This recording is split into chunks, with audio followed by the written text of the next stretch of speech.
Здравствуйте, друзья! Приветствуем вас на семейном канале. Делаем вместе своими руками. С вами, как всегда, Андрей и Наталья. Сегодня мы будем шить из небольших лоскутков.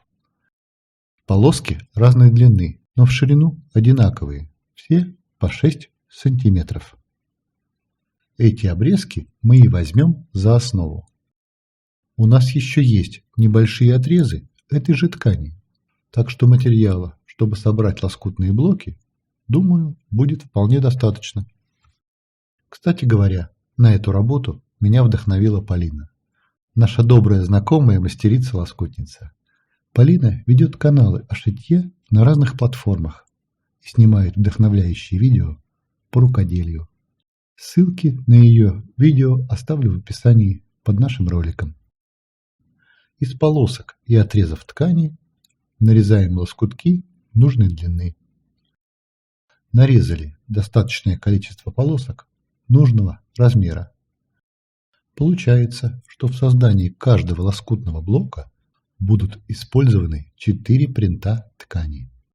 Ширина всех наших полосок 6 см. Длина коротких полосок 15 см. Длинных 23 см. Длину остальных обрезков будем подбирать по месту. Теперь берем 2 длинных полоски и 2 короткие. Прикладываем короткие полоски к верхним краям длинных, лицевой частью лоскутка к лицевой.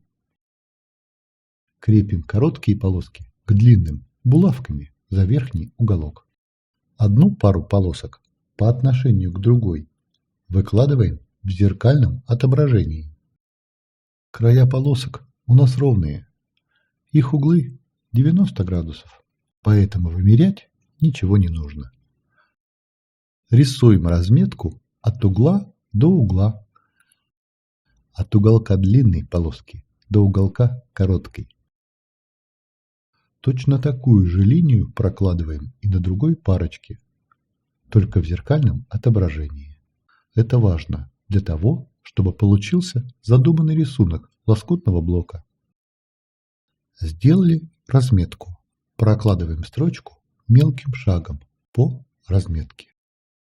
Прокладывая строчку, в начале и в конце делаем закрепки. Проложили строчки по разметке. Убираем булавки и отступаем от строчки на расстояние около 7 мм. Отрезаем уголки. Отрезали.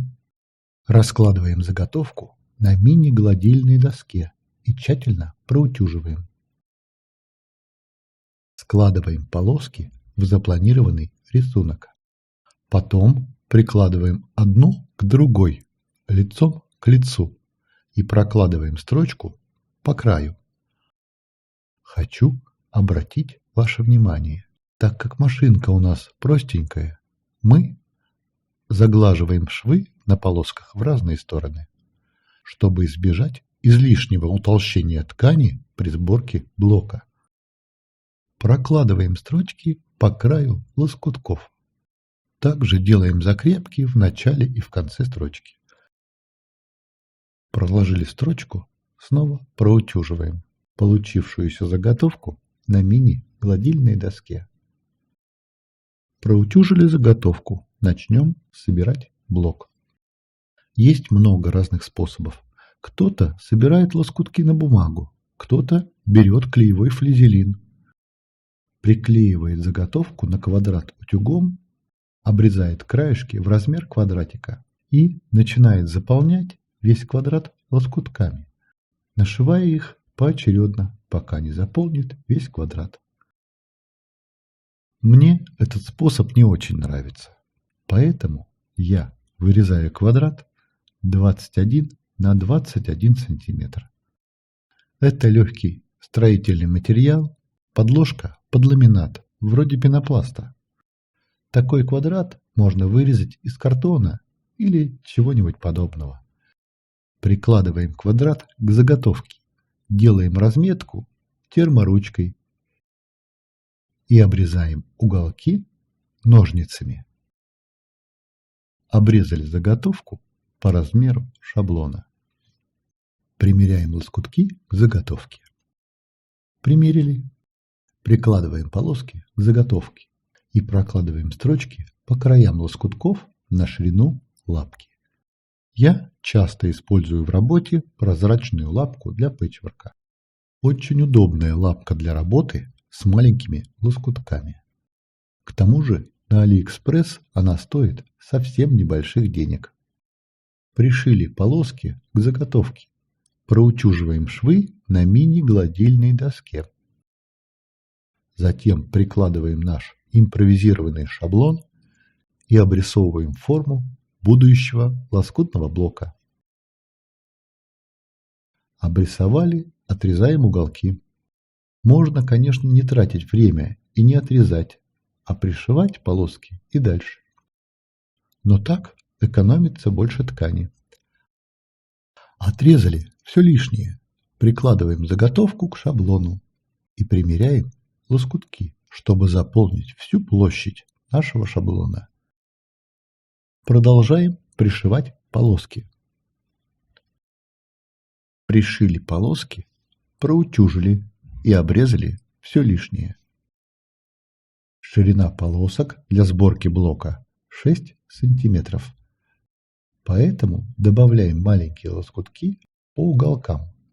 Если ширина полосок 7 или 8 см, можно обойтись меньшим количеством полосок. Таких симпатичных, небольших блоков для того, чтобы выложить рисунок, мы сшили 4 штуки. Из 4 блоков мы складываем небольшую звезду. Собираем рисунок из маленьких блоков.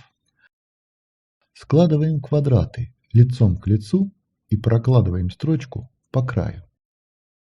Главное при сборке таких лоскутных блоков совместить узор рисунка. Поэтому мы вначале скалываем маленькие блоки булавками и только потом прошиваем на машинке. Собрали лоскутный блок из 4 квадратных заготовок. Вот так блок выглядит с обратной стороны. Поскольку мы хотим простегать этот блок, а машинка у нас самая обыкновенная, мы раскрыли и проутюжили швы. Вырезали под лоскутный блок квадратный кусочек ткани. Сверху на него укладываем кусок холстопрошивного полотна, а поверх всего этого укладываем лоскутный блок. Скрепляем наш текстильный бутерброд булавками. Для того, чтобы удобнее было работать, поменяли лапку на более массивную и увеличили шаг строчки. Простегиваем блок вдоль швов на ширину лапки. Там, где есть необходимость, делаем разметку для стежки, термоисчезающей швейной ручкой. Простегали и проутюжили блок. Вот что у нас получается. Таких блоков мы сделали 2. Прикладываем блоки лицевой частью к лицевой и прокладываем строчку по краю. Оставим только небольшое отверстие для выворачивания. Вывернули блоки. Получается небольшая декоративная подушка. Остается только набить ее наполнителем и зашить отверстие потайным швом. Ну вот, смотрите, что получилось. Не слишком сложно и довольно быстро. Мы собрали вот такую симпатичную подушечку. Хотя она и хорошо вписывается в наш интерьер, но скорее всего мы ее все равно подарим. Для хорошего человека не жалко. А на этом на сегодня у нас все. Если вам нравится то, что мы делаем, подписывайтесь и пишите нам. Мы читаем все комментарии. Всего вам доброго. До свидания.